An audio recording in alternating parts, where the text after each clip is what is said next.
हाल ही में जितने भी बड़े बड़े टूर्नामेंट हो रहे हैं, चाहे वो ओलंपिक हो, चाहे वो राष्ट्रमंडल खेले हो, चाहे वो एशियाई गेम्स हो, हमारे जो एथलीट्स हैं ना बहुत अच्छा परफॉर्म कर रहे हैं। स्पेशली अगर मैं बात करूं अभी जो राष्ट्रमंडल खेले समाप्त हुई हैं उसमें हमारे एथलेटिक्स एरिया में तो हमने गजब का परफॉर्म किया है। जहां से हमको मेडल नहीं आते थे वहां पर हमने रिकॉर्ड मेडल हासिल किए हैं। काफी इम्प्रूवमेंट हुई है। हाल ही में अभी नीरज चोपड़ा ने डायमंड लीग जीती है। पीवी सिंधु ने बहुत बढ़िया परफॉर्म किया था राष्ट्रमंडल खेलों में। हमारे मुक्केबाज, हमारे रेसलिंग प्लेयर सब अच्छा कर रहे हैं। रनिंग में हम अच्छा कर रहे हैं। हर तरफ इतने सालों की जो हमारी मेहनत, जो हमारी गवर्नमेंट ने इतना सारा इन्वेस्ट किया था खिलाड़ियों के बीच में, उनकी मेहनत रंग ला रही है और हम धीरे धीरे अंक तालिका में ऊपर चढ़ते जा रहे हैं। हमारे खिलाड़ियों का खेल काफी इम्प्रूव हुआ है, जिसमें अंक तालिका में हमने अपने नंबर्स को भी काफी इम्प्रूव किया है। पर अगर आपको ये सुनने को मिले कि इन खिलाड़ियों का भविष्य खतरे में है, यानी कि अब ये ऐसे बड़े टूर्नामेंट में हिस्सा ले नहीं पाएंगे। बड़े टूर्नामेंट में क्या मतलब, किसी भी टूर्नामेंट में ऐसे हिस्सा नहीं ले पाएंगे। इनकी मेहनत, इनका स्ट्रगल सब कुछ वेस्ट हो जाएगा। जो इनकी अचीवमेंट है वो सब धरी की धरी रह जाएंगी और भारत को फिर से जीरो से शुरुआत करनी पड़ेगी अगर ऐसा हो गया तो। और एक कौन सा कारण है जिसकी वजह से ये सब चीजें हो जाएंगी? वो कारण ये है कि भारतीय ओलंपिक एसोसिएशन जो है उस पर बैन लग सकता है। और ये क्यों लगेगा, पूरा मामला सुनिए। आने वाले समय में अंतर्राष्ट्रीय ओलंपिक कमेटी जो है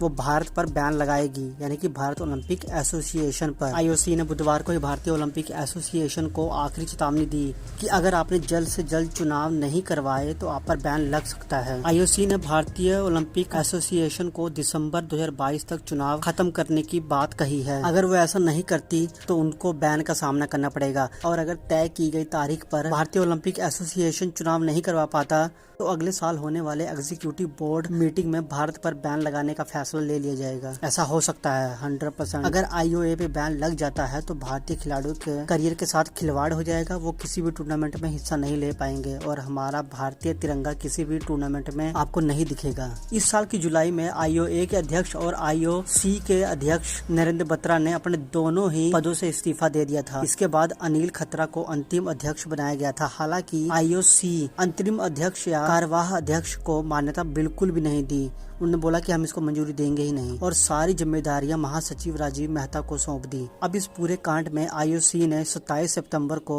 लुसान में ही आईओए के साथ मीटिंग भी रखी है। अब 27 सितंबर को हुई आईओसी यानी कि अंतर्राष्ट्रीय ओलंपिक कमेटी और आईओए के बीच मीटिंग होगी। उसमें जो चर्चा होगी उसके बाद ही पता चलेगा कि जो लास्ट डेट दी गई है चुनाव की, क्या वही लास्ट डेट रहेगी या उसको आगे पीछे किया जाएगा और या फिर और समय मांगा जाएगा। जो भी होगा वो क्लियर हो जाएगा 27 तारीख तक। और ये पहली बार नहीं है कि भारत पे बैन लगाने का खतरा मंडरा रहा हो। इससे पहले 2012-13 में भी आईओए को प्रतिबंधित कर दिया गया था। अब जैसे आईओसी आईओए पर बैन लगाने की सोच रहा है, इसी प्रकार फीफा ने भी एआईएफएफ पर बैन लगा दिया था, यानी ऑल इंडिया फुटबॉल फेडरेशन पर बैन लग गया था। आप सबको मालूम ही होगा, मैंने एक वीडियो भी इसके ऊपर बनाई थी क्योंकि उसमें थर्ड पार्टी की इन्वॉल्वमेंट थी। उस समय जो सीओए था वो एआईएफएफ का काम देख रहा था। उसके बाद सुप्रीम कोर्ट ने फुटबॉल फेडरेशन का काम देख रही कमेटी ऑफ एडमिनिस्ट्रेट यानी कि सीओए को भी भंग कर दिया। तब जाके एआईएफएफ से फीफा ने बैन हटाया, नहीं तो अभी तक बैन लगा रहता। अब फुटबॉल फेडरेशन के 28 अगस्त को होने वाले चुनाव की तारीख को भी आगे बढ़ा दिया गया है। मतलब जब